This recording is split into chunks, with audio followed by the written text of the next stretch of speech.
அப்பா அப்பா வாங்கப்பா, வெளியில் போய் ஹோட்டலில் போய் சாப்பிட்லாம்ப்பா, வாங்கப்பா போகலாம்.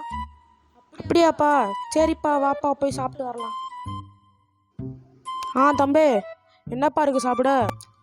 வாங்கண்ணே. என்ன சாப்பிட்றீங்க? இட்லி, வடை, பூரி, பொங்கல் எல்லாமே இருக்குண்ணே. என்ன வேணும்? சரிப்பா தம்பி, எனக்கு 2 இட்லி, பையனுக்கு 2 இட்லி, மொத்தம் 4 இட்லி சுட சுட எடுத்துட்டு வாப்பா தம்பி. தம்பி, இந்த 4 நம்பர் டேபிளுக்கு ஒரு 4 இட்லி சுட சுட கொண்டு வாப்பா. A few minutes later. அண்ணே, இந்தாங்கண்ணே பில்லு. கொடுப்பா. Daddy, I am so hungry. Can I order the food in online? Yes, my dear son, order it. 2 chicken biryani, 2 mutton biryani, 2 barbecue order போடுவோம். A few minutes later. Sir, இந்தாங்க sir நீங்கள் order பண்ண ஃபுட்டும் பில்லும். Yes please, bill கொடுங்க. என்னது 3000?